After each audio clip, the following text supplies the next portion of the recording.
Bismillahirrahmanirrahim. Dear students, honorable teaching and non-teaching staff, अस्सलाम वालेकुम। आज हम यहाँ पे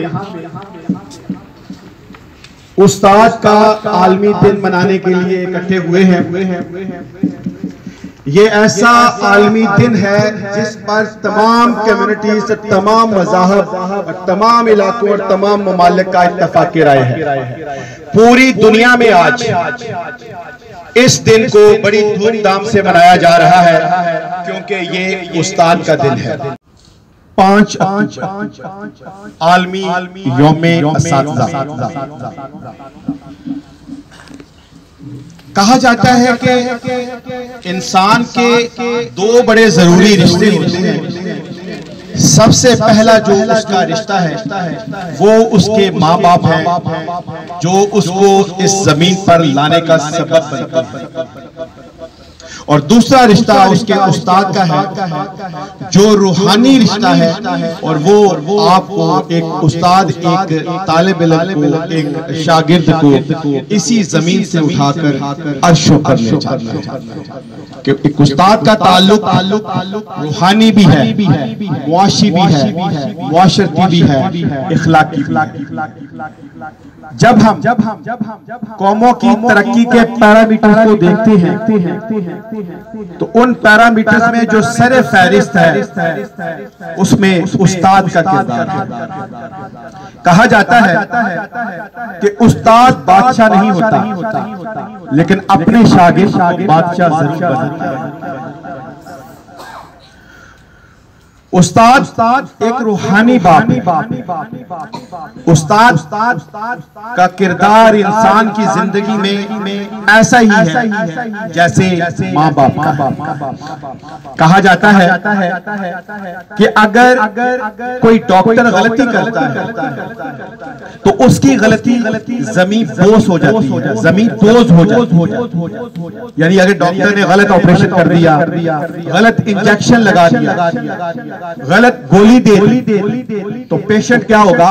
मर जाए, कब्र में चला जाए। इसी तरह अगर कोई इंजीनियर गलती करता है तो उसकी गलती जमीन बोझ हो जाती है। कोई पुल उसने बनाया, गलत बना, गिर जाएगा। इमारत बनी, गलत बना दी, गिर जाएगा। लेकिन उस्ताद का रोल, उस्ताद का किरदार कौमों की जिंदगी में इतना जरूरी है कि अगर उस्ताद से कोई गलती हो जाती है तो वो गलती ना जमीन दोज होती है, ना जमीन बोझ। वो गलती गंद की सूरत में मुआशरे में फिरती रहती है और बाकी मुआशरे को गंदा करती है। इसीलिए कहा गया है कि उस्ताद का किरदार जो है वो बड़ा अहम है। आपने सिकंदर आजम का नाम सुना होगा। वही सिकंदर आजम जिसके बारे में कहा जाता है कि उसने आधी दुनिया को फतह किया। और अरस्तु का उस्ताद अफलातून था। आप लोगों ने किताबों में पढ़ा होगा अरस्तु का नाम, बहुत बड़ा मायानाज उस्ताद।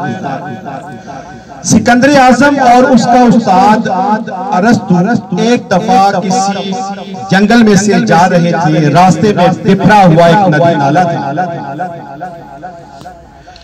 अब डर ये था कि हो सकता है कि इसको अबूर करते हुए डूब जाए या बह जाए।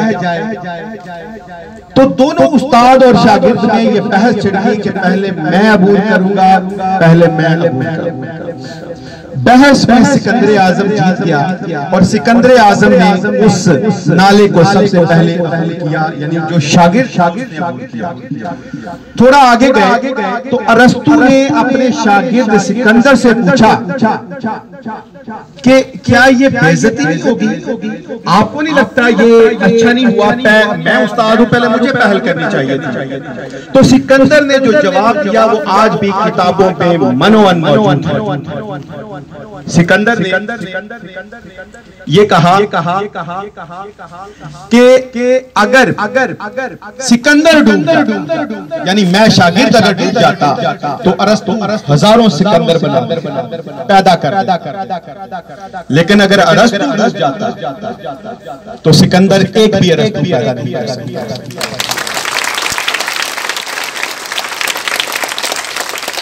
इसी इसी तरह इशफाक अहमद हमारे अल्लाह उनको गरीके जन्नत करे, उनके दर्जात बुलंद करे, बहुत पाए के हमारे स्कॉलर थे। उन्होंने अपनी किताब में लिखा हुआ है कि वो एक दफा रोजगार के सिलसिले में किसी बाहर के मुल्क में मौजूद थे, तो उनका चालान कुछ मसरूफियात की वजह से वो कोर्ट में ना जा सके, अदालत में ना जा सके, तो थोड़ा ताखीर से गए। तो जज ने उनसे पूछा कि आप लेट क्यों? तो वो शर्मिंदा थे। तो उन्होंने कहा मैं चूंकि परदेसी हूँ, मैं रोजगार के सिलसिले में आया हूँ, मुझे टाइम नहीं मिल सका, लिहाजा आज मुझे वक्त मिला तो मैं आया हूँ। तो जज ने पूछा आप क्या करते हैं? उन्होंने कहा कि मैं एक उस्ताद हूँ, मैं टीचर। तो जज साहब अपनी कुर्सी पे खड़े हो और उन्होंने साथ ही पूरे कोरम को, पूरी कोर्ट को कहा a teacher is in the court, और सारे लोग अदब से खड़े हो। फिर वो जो जज साहब थे उन्होंने सारी की सारी कार्रवाई शर्मिंदगी में की, और जो चालान था उसके लिए भी उन्होंने शर्मिंदगी का इजहार किया।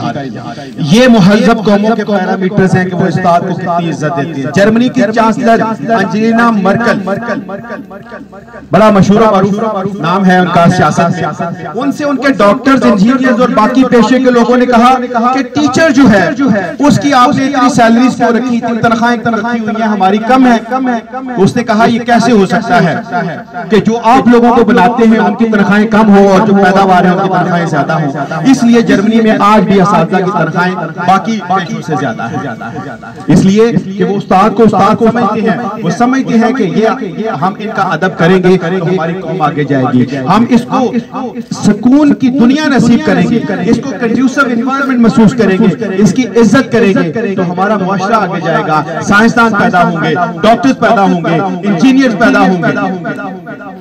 और वो लोग ये समझते हैं। खलीफा हारून रशीद का एक वाकया है, बहुत बड़े खलीफा गुजरे हैं, बादशाह गुजरे हैं।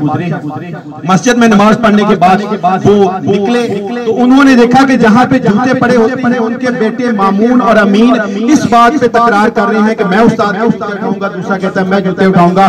दोनों भाइयों में तकरार है और तकरार में फैसला ये होता है कि एक जूता मामून उठा ले, एक अमीन उठा ले। खलीफा वक्त यानी बच्चों का बाप वो ये देख अगले दिन अपने दरबार में लोगों से पूछा, अपने दरबारियों से बताओ कि मेरे मुआशरे में, मेरी सल्तनत में सबसे बाइज्जत कौन है? सबने कहा खलीफा वक्त से ज्यादा, बादशाह वक्त से ज्यादा कौन इज्जतदार हो सकता है? उसने कहा नहीं, सबसे ज्यादा बाइज्जत वो है जिसके जूते उठाने में मेरे बच्चे यानी बादशाह के बच्चे फख्र महसूस करें। और आज देखिए हम में से कितने ऐसे हैं जो उस्ताद को ये रुतबा देना चाहते हैं, ये उस्ताद को वो इज्जत देना चाहते हैं, उस्ताद को वो सलाम पेश करना चाहते हैं। आप खुद देखें, कहा जाता है आदब बानसीब बेअदब बेनसीब, कि अपनी सबसे प्यारी चीज को अल्लाह की राह में कुर्बान कर दो। सबसे प्यारी चीज थी उनका बेटा हजरत इस्माइल अलैहिस्सलाम। उन्होंने उनको लिया, कहा कि बेटा अल्लाह की तरफ से ये हुक्म हुआ है। तो बेटे ने आगे से कहा कि अब्बा हुजूर आप अल्लाह का ये जो हुक्म है उसको पूरा करें और आप मुझे पीछे नहीं पाएंगे। जब छुरी चलाने का वक्त आया तो हजरत इस्माइल अपने बाप से फरमाते हैं कि अब्बा हुजूर मेरी आंखों के ऊपर पट्टी बांध दे, ऐसा ना हो कि मेरी आंखों में कर्ब हो, मेरी आंखों में तकलीफ देकर आपका हाथ रुक जाए और अल्लाह का ये जो हुक्म है ये पूरा ना हो। तो इसीलिए किसी शायर ने फरमाया ये फैजाने नजर था या कि मकतब की करामत थी, सिखाए किसने इस्माइल आदाबे वर्जन। डेफिनेटली एक दर्शगाह ही सिखाता है कि माँ बाप का रुतबा क्या है मुआशरे के अंदर, उस्ताद का रुतबा क्या है। ये जो हमारी दर्सगाहों में उस्ताद होते हैं, ये जो हमारी दर्सगाहों में उस्ताद होते हैं, हकीकत में यही कौम की बुनियाद होते हैं। सुने रूदात हम जब भी किसी की कामयाबी, सुने रूदात हम जब भी किसी की कामयाबी की, हर एक रूदात में भी मरकज़े रूदात होते हैं। ये जो हमारी दर्सगाहों में उस्ताद होते हैं। और आज दिन का तकाजा है कि उस्ताद आपसे कुछ नहीं मांगते, उस्ताद आपसे कुछ नहीं मांगते, ना आपसे तनख्वाह मांगता है, ना आपसे कोई और जरूरत की चीज मांगता है। अगर मांगता है तो सिर्फ और सिर्फ आपसे इज्जत मांगता है, क्योंकि जो कौमें अपने उस्ताद की इज्जत करती हैं वो कौमें हमेशा जिंदगी में कामयाब होती हैं।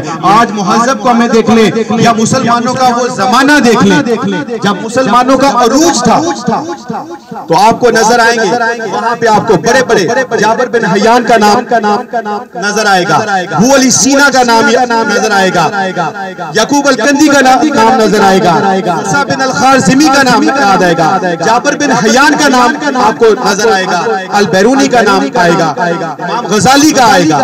तो ये कौन थे? बड़े बड़े असातिज़ा से अपने अपने मैदान के बहुत बुलंद पाया जो है वो किरदार थे, और उन्होंने हमें बताया पढ़ाना कैसे है, उस्ताद अपना काम कैसे करना है और शागिर्द अपना काम कैसे करना है। तो हमारी बेटा आज के दिन की मुनासबत सिर्फ जो हमारी जरूरत है वो सिर्फ ये है कि आप बाअदब बन जाए, इंशाअल्लाह ताला अल्लाह आपको नसीब फरमाएगा।